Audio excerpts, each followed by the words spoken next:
On May 18, 1974, deep in the remote sands of the Thar Desert, a small, isolated team pushed a heavy mechanical button. The resulting shockwave didn't just rattle the desert floor, it shook the global security landscape. This group operated entirely off the grid. They successfully tested a nuclear device and broke a superpower monopoly, while the CIA was watching the wrong coast.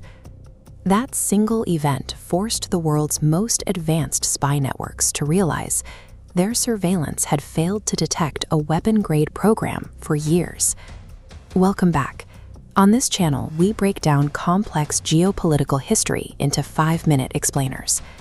To understand the motivation behind that button push, we have to look at India in the early 1970s. The nation was hemmed in by hostile borders, still reeling from wars with both China and Pakistan.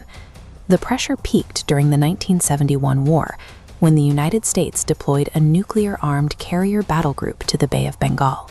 It was a move designed specifically to intimidate New Delhi. Indian leadership realized they lacked a deterrent capable of balancing a superpower's naval reach. Without their own nuclear option, they felt subject to the coercion of any maritime power that decided to enter the region. This feeling of isolation drove India to pivot. They began a covert project to build a secret bomb, prioritizing sovereign survival over international approval. In 1972, Prime Minister Indira Gandhi authorized the final development. She kept the project so small that only about 75 scientists and engineers were even aware of the mission. They operated through a specific legal gray area, the Peaceful Nuclear Explosion, or PNE. At the time, both the US and the Soviets were exploring nuclear devices for civil engineering, like stimulated gas production or mining.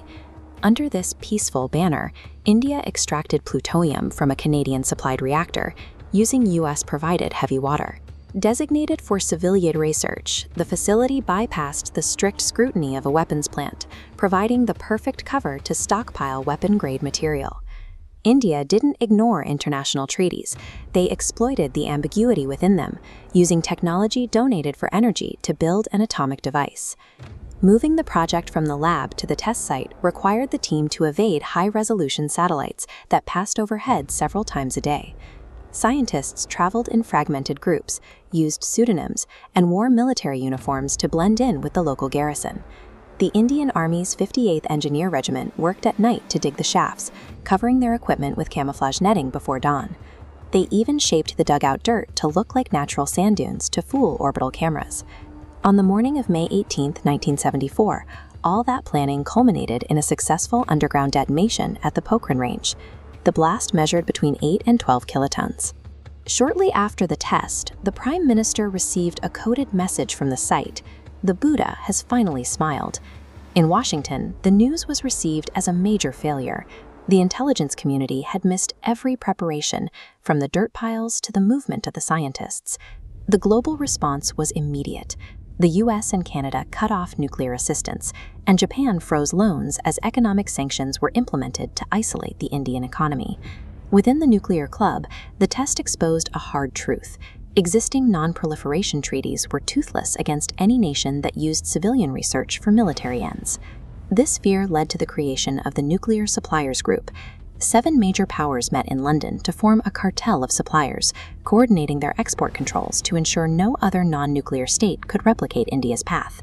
One morning in the desert had forced a complete overhaul of how the world traded nuclear technology and fuel. Regionally, the test triggered what analysts call a survivalist shift in Pakistan. Watching their neighbor go nuclear without warning created a moment of existential crisis. Prime Minister Zulfikar Ali Bhutto famously vowed that Pakistan would eat grass or leaves to survive if it meant they could build their own bomb. This ignited an unstoppable arms race. Pakistan sought technical help from abroad and established clandestine networks, eventually matching India's capability with their own tests in 1998. The 1974 test provided India with its long-sought deterrent, but it also locked South Asia into a cycle of nuclear brinksmanship that persists today. The hidden button push in the Thar Desert was more than a technical achievement. Operation Smiling Buddha was the moment the exclusive superpower nuclear club lost its monopoly. India proved that global powers could no longer unilaterally decide which nations were allowed the ultimate form of defense. That single shockwave changed the power balance of the 20th century. If you want to see how other secret operations changed history, hit the subscribe button for more 5-minute geopolitical explainers.